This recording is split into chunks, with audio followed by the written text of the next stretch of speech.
ہم اپنی روزمرہ زندگی میں مختلف قسم کی شکلیں دیکھتے ہیں۔ جب ہم باغ میں جاتے ہیں تو بہت ساری تتلیاں دیکھتے ہیں۔ ان تتلیوں کو اگر ہم غور کر کے دیکھیں تو ان کے جو پر ہوتے ہیں وہ ایک دوسرے کے مساوی ہوتے ہیں۔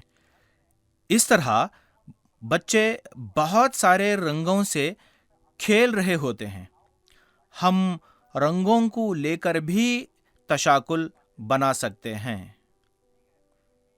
اسی طرح مختلف حروف میں، مختلف شکلوں میں اور روزمرہ کی مختلف چیزوں میں بھی تشاکل دیکھتے ہیں۔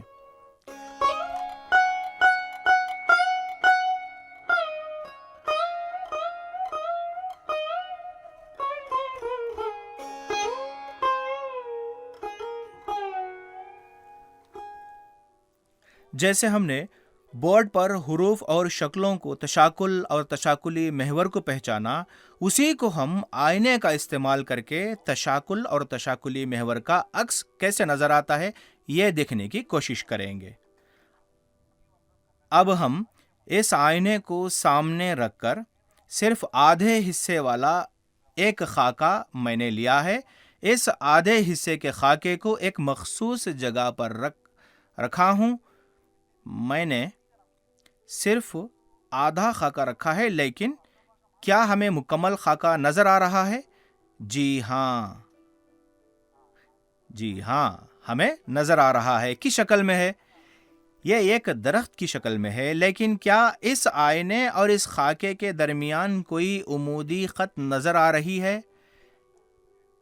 اس خط کو ہم تشاکلی محور کہتے ہیں۔ یہ آدھا خاکہ ہے، آئینے سے مل کر مکمل تشاکل کا عکس دے رہا ہے۔ اسی طرح ہم آئینے میں بھی اس تصویر کو دیکھ سکتے ہیں۔ اسی طرح پیلنڈرومک نمبرز یعنی آئینے کا استعمال کرتے ہوئے ایک اعداد کو جب ہم دیکھتے ہیں، اب میں 181 اس اعداد کو منتخب کیا ہے، یہ آئینے میں کیسے نظر آتا ہے؟ نظر آ رہا ہے؟ ہاں، نظر آ رہا ہے، لیکن یہ ہمیں کیسے نظر آ رہا ہے؟ کیا ہم اس کو پڑھ سکتے ہیں؟ یہ ہمیں 181 ہی نظر آ رہا ہے۔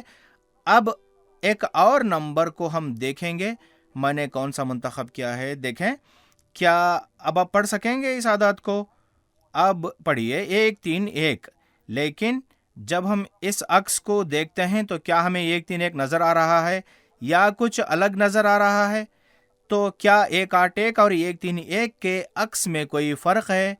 181 میں وہی عکس نظر آ رہا ہے اور 131 میں ہم کو ایک مخالف عکس نظر آ رہا ہے۔ اس طرح جب ہم اعداد کا انتخاب کرتے ہیں، چند مخصوص اعداد کو منتخب کریں گے تو ہمیں مساوی اعداد منتخب کرنا ہوگا۔ تمام پیلنڈرومک اعداد کا تشاکل نہیں ہوتے۔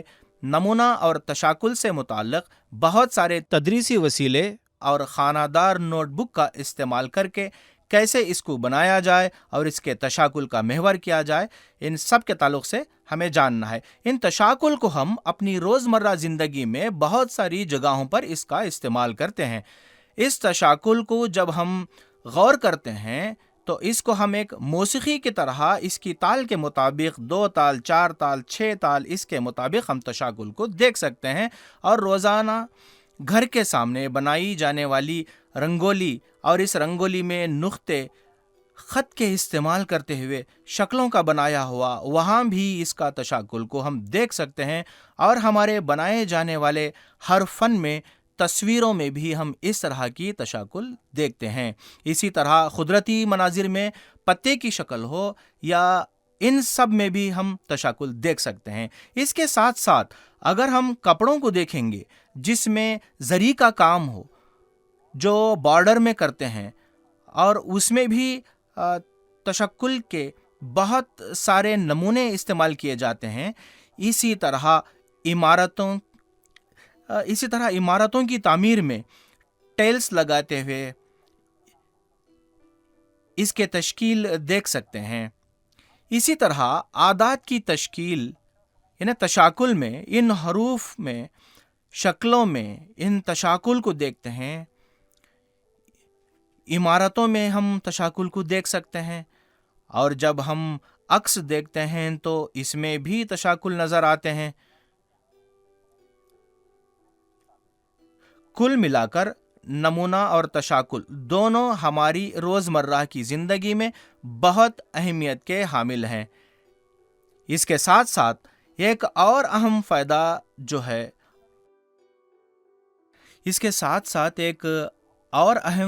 جو ہے آج ہم کسی بھی کمپٹیٹیو امتحانات میں جاتے ہیں۔ آج کل چھٹی جماعت سے ہی کمپٹیٹیو امتحانات کیے جاتے ہیں، آدرش ہو، نوودیا ہو، مرارجی اسکولز ہوں، یا پھر کسی بھی ملازمت کے لیے جانے والے کمپٹیٹیو امتحانات ہوں۔ ذہنی قابلیت جانچنے کے لیے اس طرح کے تشاکل کا استعمال کیا جاتا ہے، لیکن اکثر اساتذہ اس کی اہمیت کو جانے بغیر یوں ہی سرسری اس کو سکھانے کی کوشش کرتے ہیں۔ برائے کرم آئندہ کے تعلق سے سوچتے ہوئے طلبہ کے اندر صلاحیتوں کی بنیاد پر تصورات کو واضح کرنے کی کوشش کریں گے تو فائدہ مند رہے گا۔